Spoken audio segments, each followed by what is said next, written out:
There is a new redemption code available right now, and you can find it in the description below this video. So make sure to grab it before it expires, because these usually disappear pretty quickly, and it would be a shame to miss free primogems when the next few patches are shaping up to be extremely demanding on everyone's resources. Now with that out of the way, something interesting has started circulating in the leak community over the last few hours, and at first glance it looks like a banner leak for version 6.6. But when you actually look at the details and the reactions around it, it feels like this patch might quietly be setting up a much bigger shift in how the upcoming Natlin and Nod Cry meta is going to unfold.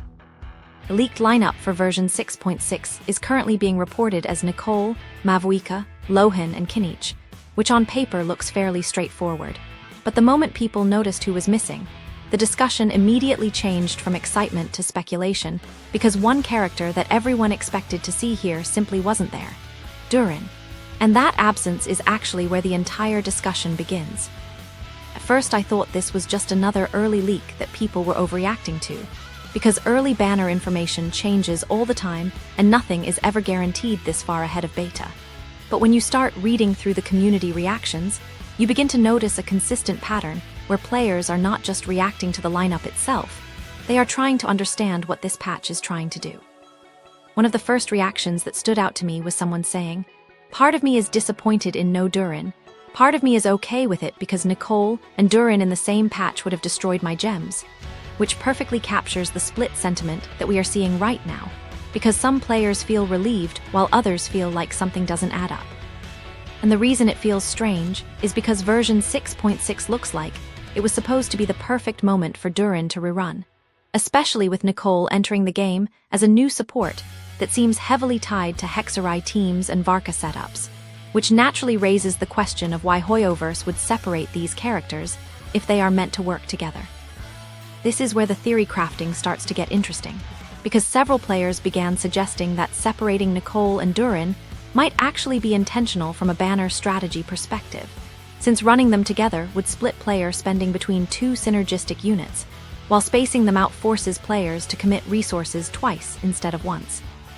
In other words, instead of draining your primogems in one patch, the game spreads the pressure across multiple patches, which is something Hoyoverse has quietly been doing more often in recent versions. But the banner lineup itself is only part of the story, because alongside this leak, there was also discussion about the Spiral Abyss buffs for version 6.6, and this is where things start to look less random and more structured.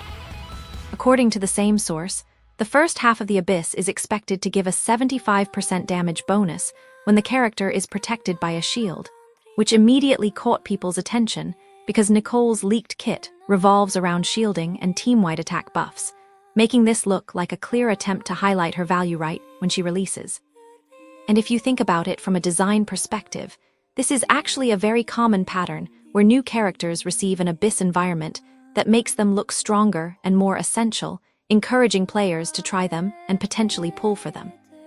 The second half of the Abyss is even more interesting because it is described as being Mavuika-centric, although the exact details are unclear, and this vagueness has led to a lot of speculation about what kind of buff it could be.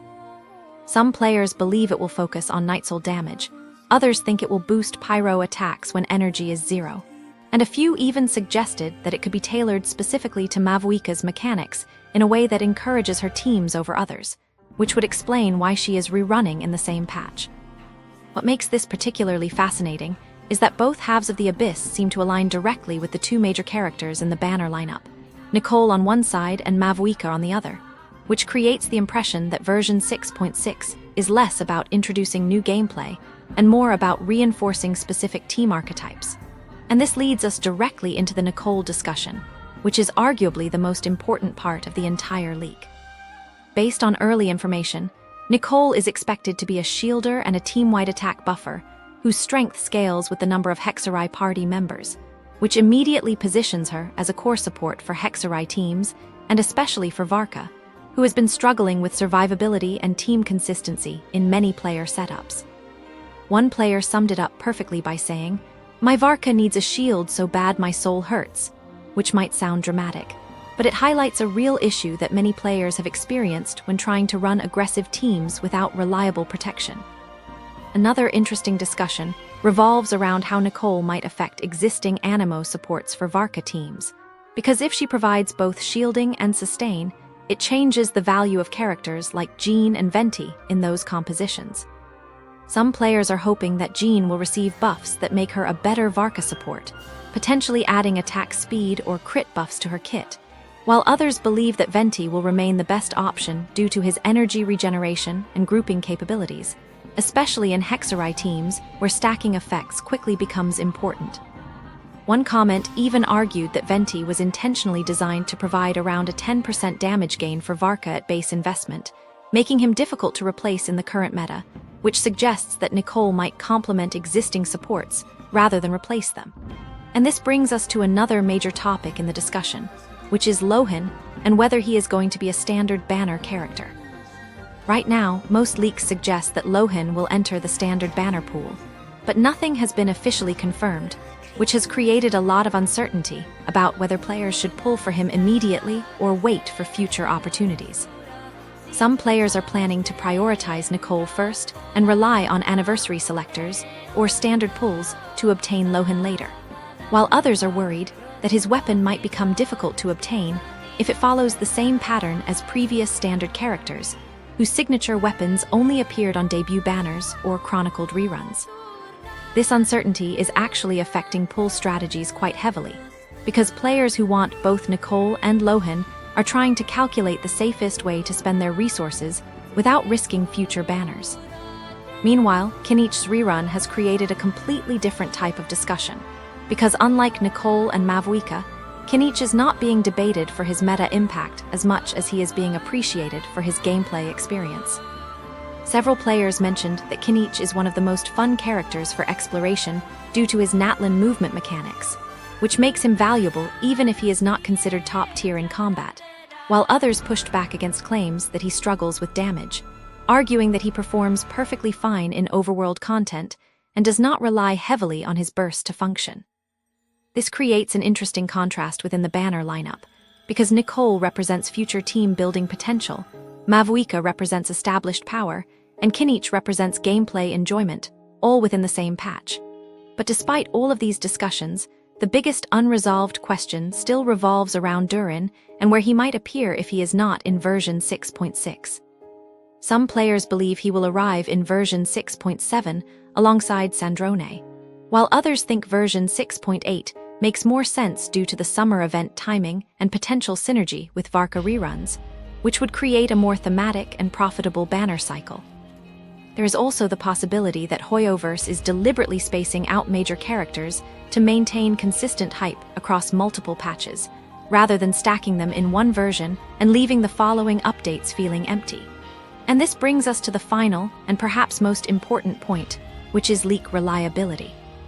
The information currently comes from a Chinese source named Chugu and was reposted by Meow2s, which immediately raised skepticism within the community because reposting leaks does not always guarantee accuracy, especially when the original source has limited track record.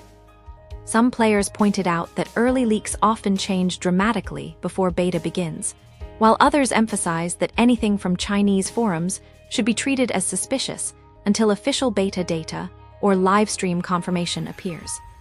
So the safest conclusion right now is that this banner lineup is possible, but not confirmed, and should be treated as an early preview rather than a final schedule. When you step back and look at the bigger picture, version 6.6 starts to look less like a standalone patch and more like a preparation phase where Nicole establishes Hexerie teams, Mavuika reinforces Pyro dominance, Kinich fills exploration and rerun demand, and Durin potentially waits for a larger spotlight in a later update. And honestly, that kind of staggered release strategy makes a lot of sense if the goal is to keep players engaged and constantly planning their resources across multiple patches, rather than spending everything at once. Now I want to hear your thoughts on this, because the biggest debate right now is whether separating Nicole and Durin is a smart move or a missed opportunity. So let me know in the comments if you think Durin should have been in version 6.6, or if saving him for 6.7 or 6.8 actually makes more sense. If you found this breakdown helpful, make sure to like the video because it really helps the channel grow. Subscribe if you want more leak analysis and patch discussions like this. and check the description for the redemption code. Thanks for watching, and I will see you in the next one.